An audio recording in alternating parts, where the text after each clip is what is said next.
সম্প্রতি সবিজে ঘটে গেছে বেশ কিছু উল্লেখযোগ্য ঘটনা। চলচ্চিত্র শিল্পী সমিতি থেকে আজীবনের জন্য বহিষ্কার হয়েছেন চিত্রনায়িকা নিপুণ আক্তার। আরেকদিকে গোলাপ নিয়ে আসছেন নীরব হোসেন। তবে এই গোলাপে কাটার বদলে থাকবে অসংখ্য থ্রিল। আবার প্রীতম ও এলিটার সঙ্গে নতুন কাজ করতে পেরে আনন্দিত জয়া আহসান। অন্যদিকে বাংলাদেশি নায়ক নায়িকাদের সঙ্গে নিয়ে ঘুরে বেড়াচ্ছেন ডিগবাজি খ্যাত জায়েদ খান। সবশেষ শবনম বুবলির পিনিক সিনেমার প্রথম পোস্টার দেখে দর্শক তো চিনতেই পারেনি তাকে। এ যেন অন্য রূপে ধরা দিলেন বুবলি। চলুন জেনে নেওয়া যাক সব গল্প। বাংলাদেশ চলচ্চিত্র শিল্পী সমিতি থেকে আজীবনের জন্য বিতর্কিত নায়িকা নিপুণ আক্তারকে বহিষ্কার করা হয়েছে। অনৈতিকভাবে সমিতির প্যাড ব্যবহার করে মন গড়া বিবৃতি প্রদানের অভিযোগে তিনি বহিষ্কার হয়েছেন বলে জানা যায়। 2024 সালে বৈষম্য বিরোধী আন্দোলন চলাকালে 16 জুলাই শিল্পী সমিতির প্যাড ব্যবহার করে একটি বিবৃতি দেন নিপুণ। সেখানে নিজেকে সাবেক সাধারণ সম্পাদক বলে উল্লেখ করেন। পরদিন আবার সেই বিবৃতিটাই ফেসবুকে শেয়ার করেন তিনি। এরপর 30 জুলাই মিশা দ্বীপজল কমিটি নিপুণকে কারণ দর্শানোর নোটিশ দিলেও অভিনেত্রী তা তোয়াক্কাই করেননি। বিষয়টি নিয়ে গণমাধ্যমে অবশ্য বেশি কিছু বলতে চাননি শিল্পী সমিতির সহসভাপতি ও মুখপাত্র ডিএ তায়েব। তবে তিনি নিপুণের বহিষ্কারের সত্যতা স্বীকার করেছেন।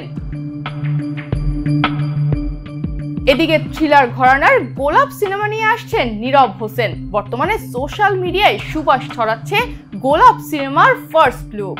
এ প্রসঙ্গে নীরব বলেন, সবাই সন্ধ্যায় বা রাতে পোস্টার শেয়ার করে সিনেমার ঘোষণা দেয়। সিনেমা আমাদের পেশা। সেই জায়গা থেকে মনে হলো সপ্তাহের শুরুটা হোক গোলাপ সিনেমার খবর দিয়ে। এদিকে প্রীতম হাসান ও এলিটা করিমের সঙ্গে যুক্ত হয়েছেন জয়া আহসান।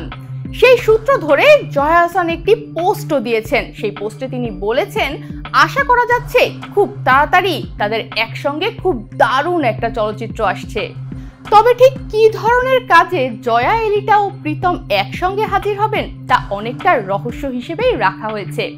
এদিকে বৈষম্য বিরোধী আন্দোলনের পর থেকে যে জায়েদ খান বিদেশে আছেন তার সাথে ঘুরে বেড়াচ্ছেন ইমন, পলাশ, স্পর্শিয়া, দিঘি, লামিয়া লাম সহ দেশের এক ঝাঁক নায়ক নায়িকা। তা আবার জানিয়েছেন নিজের ফেসবুক পোস্টেই। সেখানে আবার ক্যাপশনে জায়েদ খান লিখেছেন স্নো ভাইস, সাথে একটা লাভ ইমোজি। আর ছবিতে দেখা যাচ্ছে সবাই মিলে একসাথে বরফে ঘেরা পরিবেশে বেশ মজায় মেতে আছেন তারা। এদিকে এই প্রথম ভিলেন চরিত্রে দেখা যাবে বুবলিকে। সাইকো থ্রিলার ঘরানার এই সিনেমায় একদম ভিন্ন রূপে ধরা দিলেন এই অভিনেত্রী। পিনিক সিনেমার প্রথম পোস্টারে তাকে দেখে যেন চেনারই উপায় নেই। তবে ভক্তরা প্রশংসায় ভাসিয়েছেন তাকে। 2024 সালে শুটিং এর মাঝপথে ছবির নায়ক আদর রাজাদের ফার্স্ট লুক পোস্টার প্রকাশিত হয়। তখনই জানানো হয় ছবিতে বুবলির চরিত্র সম্পর্কে ধারণা দিতে তারও নাকি একটি ফার্স্ট লুক পোস্টার প্রকাশিত হবে।